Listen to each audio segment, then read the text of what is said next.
Biology की कक्षा में आप सभी छात्रों का एक बार फिर से स्वागत है। पिछली कक्षा में हम सब लोगों ने अध्ययन किया था कि डाइजेशन के अंतर्गत एलिमेंट्री कैनाल में क्या है, उसके कितने भाग होते हैं और उसको समझने का प्रयास किया गया था। आज एलिमेंट्री कैनाल में होने वाले प्रोसेस का अध्ययन करना है कि जो भोजन हम लोग ग्रहण करते हैं उस भोजन का आखिरकार पाचन कैसे होता है। एलिमेंट्री कैनाल के जो भाग थे उनसे कुछ हार्मोन्स निकलते हैं, जैसा कि पूर्ण रूप से आप लोगों को ध्यान होगा।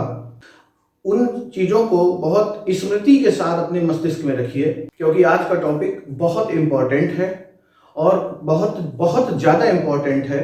इसको क्षण भर के लिए भी आप मिस ना करें।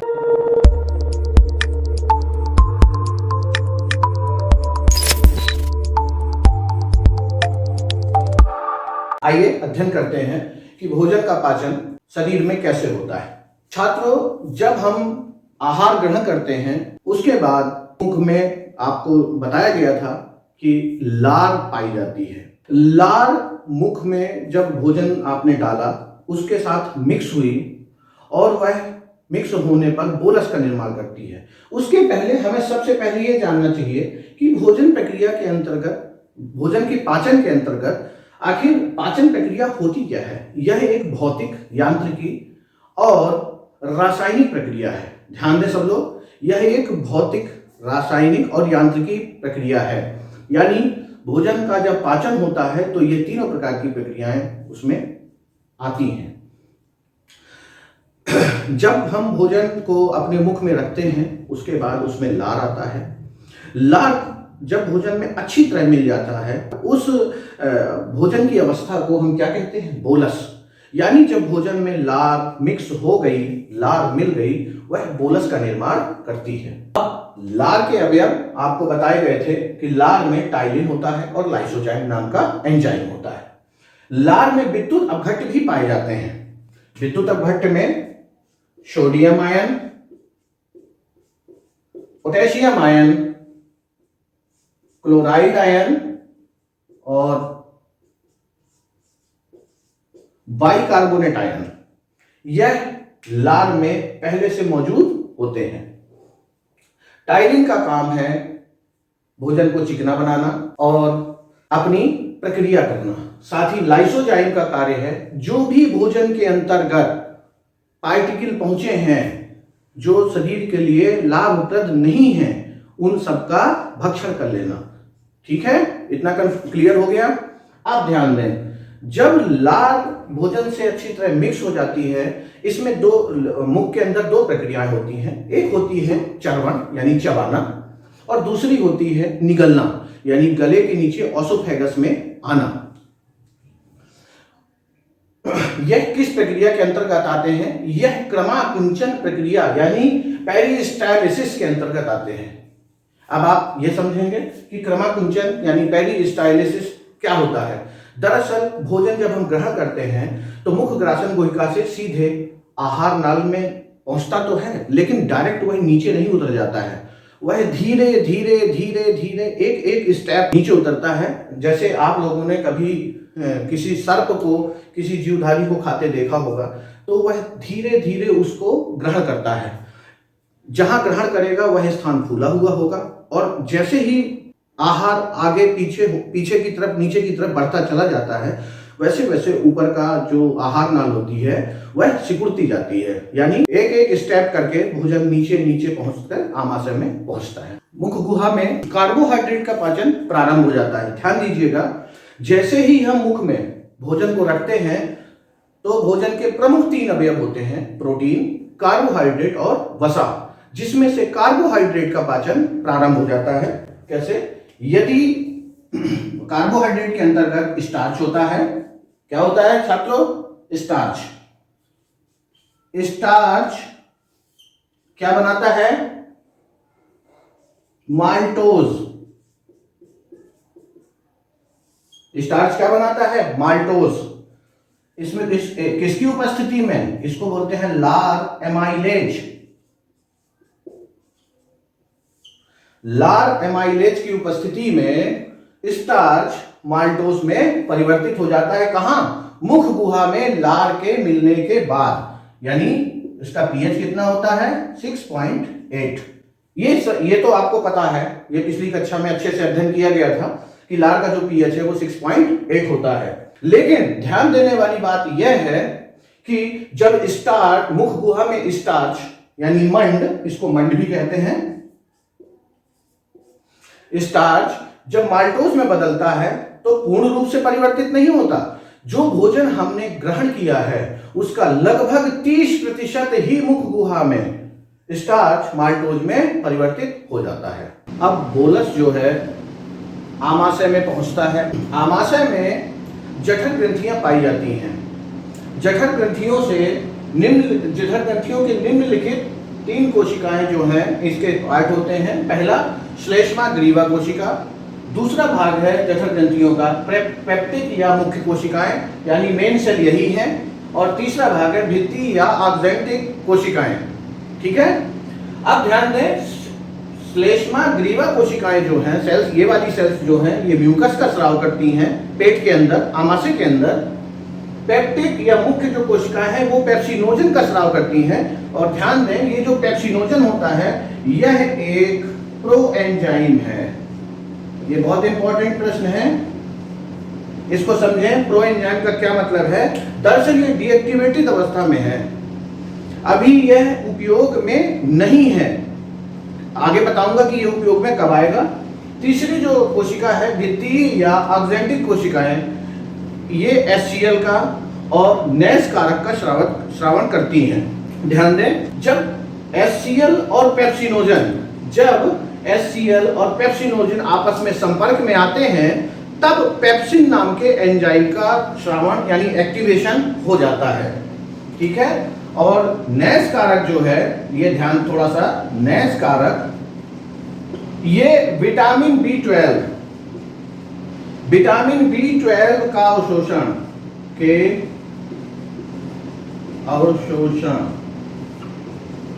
में सहायक। नेस कारक जो होता है विटामिन B12 के अवशोषण में सहायक होता है, जबकि HCl और पेप्सिनोजन क्रिया करके पेप्सिन नामक एंजाइम तैयार कर देते हैं। अब जब पेप्सिन का निर्माण हो जाता है तो भोजन के अंदर जो भी प्रोटीन हमने आहार के रूप में ग्रहण किया है तो प्रोटीन प्रोटियोजेज, पेप्टोन और पेप्टाइड में बदल जाता है। किस एंजाइम की उपस्थिति में? पेप्सिन की उपस्थिति में। उस समय पीएच कितना होता है 1.8। एक ध्यान देने वाली बात और है, जो दूध की प्रोटीन होती है कि उसको केसीन कहते हैं, ये ध्यान रखें। दुग्ध प्रोटीन का क्या नाम है? केसीन। जो दूध, केसीन से कैल्शियम पैरा कैसिनेट बनता है रेनिन की उपस्थिति में, रेनिन नामक एंजाइम की उपस्थिति में, और यह रेनिन नवजातों में पाया जाता है। ध्यान देना, रेनिन एंजाइम जो है वह केवल और केवल नवजातों में पाया जाता है, क्योंकि वो सिर्फ दूध ही ग्रहण करते हैं, चाहे वो जुगाली करने वाले पशु हों या मानव में हो। रेनिन की उपस्थिति कब होगी? केवल नवजात अवस्था में। अब भोजन यकृत, पित्ताशय और आग्नेयाशय इन सब से छूता हुआ, यानी ये चूंकि तीनों चीजें पिछली क्लास में आप लोग एलिमेंट्री कैनाल में जब मैंने आहार नाल पढ़ाई थी उसमें बताया था कि यह इसका भाग नहीं होते हैं, इससे केवल जुड़े हुए होते हैं। तो यकृत आग्नेयाशयी नलिका यानी हेपेटिक पैंक्रियाटिक डक्ट द्वारा पित्त, अग्नाशय रस और इंटेस्टाइनल जूस यानी आंत रस कहाँ छोड़े जाते हैं? छोटी आंत में छोड़ दिए जाते हैं। ठीक है, अग्नाशय रस जो कि छोड़ा गया है, अग्नाशय रस में ट्रिप्सिनोजन, काइमोट्रिप्सिनोजन, प्रोकार्बोक्सीपेप्टिडेज, एमाइलेज और न्यूक्लियस नामक एंजाइम होते हैं। और ये सब कैसे होते हैं? ये सब निष्क्रिय होते हैं। कैसे होते हैं? ये ध्यान रखना, जब ये एंजाइम आहार नाल में खाने पर जो आपने भोजन ग्रहण किया उसमें छोड़े गए हैं, उस समय ये पांचों एंजाइम कैसे हैं? निष्क्रिय। तो अब ये सक्रिय कब होंगे? जब आंत म्यूकोसा यानी इंटेस्टाइनल म्यूकोसा जो है उससे एंटीरोकाइनेज नाम का हार्मोन निकलेगा, तब यह एंटीरोकाइनेज नामक हार्मोन जो आंत म्यूकोसा से छोड़ा गया है, यह किससे क्रिया करेगा? यह क्रिया करेगा ट्रिप्सिनोजन से। किससे क्रिया करेगा? यह क्रिया करेगा ट्रिप्सिनोजन से। तो जब ट्रिप्सिनोजन से क्रिया कर लेगा तब यह बनाता है ट्रिप्सिन। तब यह हार्मोन क्या बनाता है? ट्रिप्सिन। और जब ट्रिप्सिन बन जाता है उसके बाद ये जो चारों हार्मोन हैं यह भी क्रियाशील हो जाते हैं। भोजन में मिला हुआ प्रोटीन, पेप्टोन, प्रोटियोज, यह ट्रिप्सिन, काइमोट्रिप्सिन, कार्बोक्सीपेप्टिडेज नामक जो तीनों एंजाइम हैं, इनसे क्या निर्माण होता है? डाई पेप्टाइड का। और उस समय पीएच मान कितना होता है? 7.8, यानी माध्यम कैसा हो गया है? क्षारीय। अगर इतने में छात्र लिख देते हैं तो यह भी सही है। और यदि इसको ओपन करके लिखना चाहें तो प्रोटीन अकेला ट्रिप्सिन जब क्रिया करेगा तो पेप्टोन और पॉलीपेप्टाइड बनाएगा। प्रोटीन में जब काइमोट्रिप्सिन क्रिया करेगा तब पेप्टाइड्स बनाता है। और जब पेप्टाइड के ऊपर कार्बोक्सीपेप्टिडेज क्रिया करता है तो डाइपेप्टाइड प्लस अमीनो एसिड बनाता है। यानी देखिए यह डाइपेप्टाइड का निर्माण हो गया प्रोटीन से डायरेक्ट। तो इसलिए इसको एक सामूहिक लिख दिया है कि यह भी आप लिखना चाहें तो यह भी सही है। स्टार्च जो शेष 70% स्टार्च बचा हुआ था, यानी 30% का पाचन कहाँ हो चुका था? मैं पहले बता चुका हूँ कि मुख गुहा में 30% स्टार्च पचाया जाता है। शेष 70% जो स्टार्च होता है वह एमाइलोप्सिन की उपस्थिति में माल्टोज नामक शर्करा बनाता है। यह माल्टोज शर्करा दरअसल डाइसैकेराइड कहलाती है। डाइसैकेराइड, ये डाइसैकेराइड है। डाई का मतलब है दो और सैकेराइड का जो सैकेराइड मीन्स है शुगर, यानी जब शर्करा के दो अणु, इसको अभी आगे भी हम पढ़ेंगे, यहां वसा का पाचन प्रारंभ होता है। यानी ग्रहणी के आसपास के क्षेत्र में वसा का पाचन प्रारंभ होता है। अभी तक वसा का पाचन प्रारंभ नहीं हुआ था। वसा डाइग्लिसराइड में और फिर डाइग्लिसराइड आगे टूट जाता है मोनोग्लिसराइड में। किसकी उपस्थिति में? लाइपेज और स्ट्रिएप्सिन की उपस्थिति में। अब आता है न्यूक्लिक अम्ल। न्यूक्लिक अम्ल न्यूक्लिएज एंजाइम की उपस्थिति में, न्यूक्लिएज एंजाइम, न्यूक्लिएज एंजाइम की उपस्थिति में। अब न्यूक्लिक अम्ल कौन कौन से होते हैं? ये आपको पता होगा कि आरएनए होता है और डीएनए होता है। दो प्रकार के न्यूक्लिक अम्ल होते हैं, आरएनए और डीएनए। यह न्यूक्लिएज एंजाइम की उपस्थिति में न्यूक्लियोटाइड बनाते हैं और फिर न्यूक्लियोटाइड न्यूक्लियोसाइड बनाता है। ध्यान देना, न्यूक्लियोटाइड और फिर बाद में न्यूक्लियोसाइड। अब भोजन छोटी आंत में पहुंचता है। छोटी आंत में पहुंचने पर लीवर कुहन की दरारें, यह आपको एलिमेंट्री कैनाल में मैंने बताया था। लीवर कुहन की दरारों में क्रमशः इस प्रकार पाचन होता है। देखिए माल्टोज जो शर्करा होती है वह माल्टेज एंजाइम की उपस्थिति में ग्लूकोज के दो अणुओं में टूट जाती है।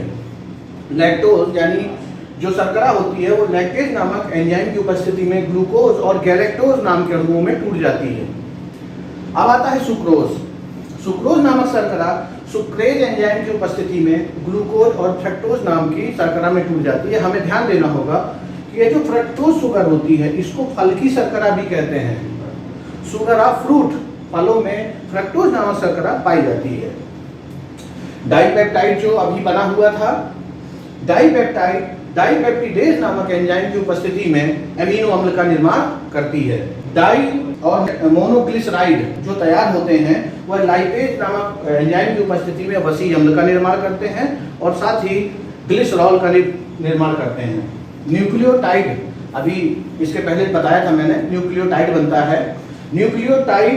न्यूक्लियोटाइडेज नामक एंजाइम की उपस्थिति में न्यूक्लियोसाइड बनाता है और न्यूक्लियोसाइडेज नामक एंजाइम की उपस्थिति में शुगर का निर्माण करता है और क्षार बनाता है। यानी ये तीन जो है हमें ध्यान देना है, ये क्या था? अगर प्रारंभ से शुरुआत से मुख ग्रासन गुहिका से हम देखें तो यह तीनों क्या थे? यह स्टार्च थे। ये ध्यान देना, बहुत इंपॉर्टेंट चीज है। एक साथ संक्षेप है, बिल्कुल आसानी समझ में आ जाएगा। यह स्टार्च है, इस स्टार्च से क्या बन गया? सीधा सा ये प्रोडक्ट तैयार हुआ।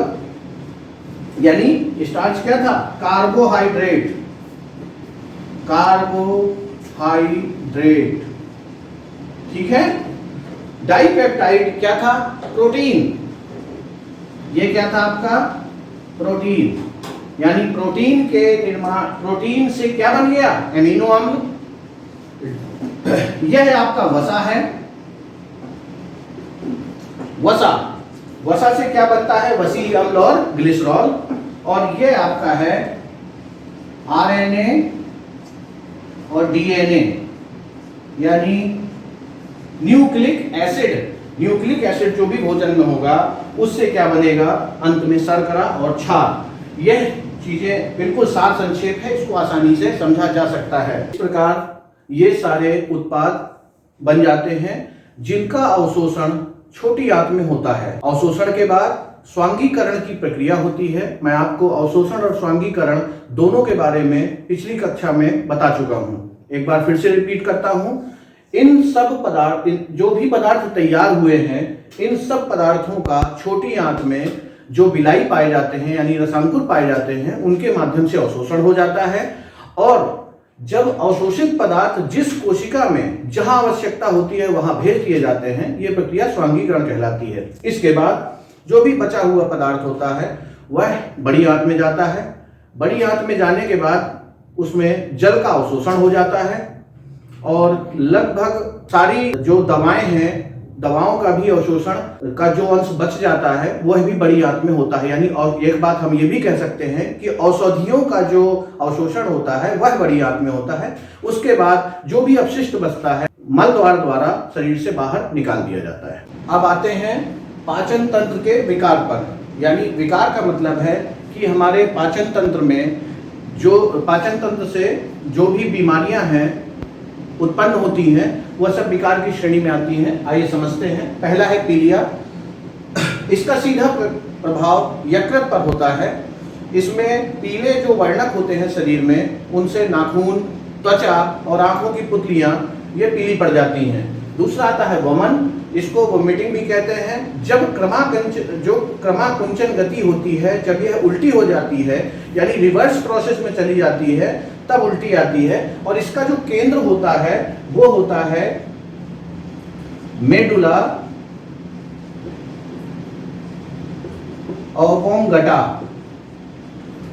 मेडुला ऑब्लोंगेटा में उल्टी यानी वमन का केंद्र होता है। प्रवाहिका, इसे डायरिया भी कहते हैं। इसमें दस्त लगना, यह सब नॉर्मल बात है। कोष्ठबद्धता यानी कब्ज, इसमें यानी अंग्रेजी में से कॉन्स्टिपेशन से भी समझते हैं। दरअसल कब्ज है बड़ी आंत में मल का रुक जाना। ठीक है। अगला है अपच यानी इंडाइजेशन।